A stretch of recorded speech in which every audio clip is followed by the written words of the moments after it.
سورہ زلزال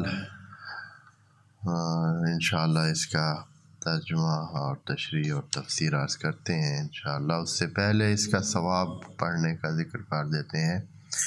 اس سورت کی تلاوت کے جو ثوابی فائدے ہیں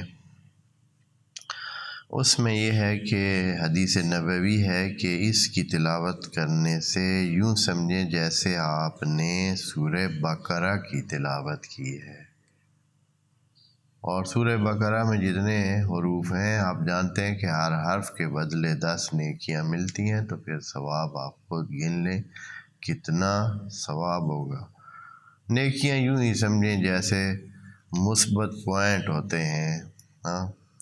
اس زمانے میں یہ باتیں شاید اس طرح سمجھ نہ آتی، لیکن آج کے زمانے میں جب کہ گیم ساری پوائنٹ اور سکورنگ کی ہوتی ہے تو سارے سکور ہی چلتے ہیں کہ کس کے کتنے سکور ہیں، بینک میں کتنا کیا ہے جی رقم کا بیلنس ہے، نمبر ہے، ہوتا تو نمبر ہی ہے، کھانا پینا کو تو اس کا اتنا ہی ہوتا ہے، صرف کیا ہوتا ہے نمبر زیادہ ہونے سے آدمی کیا ہے جیت جاتا ہے۔ دونوں ٹیم میں کوئی خاص اور تو کوئی فرق نہیں پڑا ہوتا ہے، یہی ہوتا ہے کہ ایک کے نمبر زیادہ ہوتے ہیں ایک کے کم ہوتے ہیں، جو زیادہ والی ہوتی ہے وہ جیت جاتی ہے۔ بس گیم ساری چل رہی ہے کس پر؟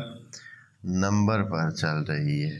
نمبر زیادہ ہوں تو بہتر قرار دیا جاتا ہے اور نمبر جو ہے کم ہو تو کم۔ تو خدا کریم نے بھی ہر نیکی کے بدلے، ہر اچھے کام کے بدلے 10 ثواب کی نیکیاں جو ہے درج کرنے کا کہا ہے، ہر حرف کے بدلے۔ تو جب سورہ زلزال پڑھنے سے آپ کو سورہ بقرہ کا ثواب ملے تو آپ کی نیکیاں ماشاءاللہ کروڑوں میں چلی جائیں گی، اس لیے کہ خود سورہ بقرہ 3 سپاروں پر مشتمل ہے اور حروف کی تعداد ماشاءاللہ ان گنت ہے، بہت زیادہ ہے۔ ہر چند کہ آپ تمام سور کے حروف کو گنا وعلیکم السلام گن لیا ہے۔ اب جدید دور میں جو اس قسم کے کام کرنے والے ہیں، اس پہ کام کرنے والے، انہوں نے ہر صورت کے تمام حروف کو ایک ایک کر کے گن لیا کہ اس میں اتنی الف ہیں، اتنی با ہیں، اتنی جیم ہیں، اتنی دالیں ہیں اور اتنے مثلاً جو بھی ہیں حروف۔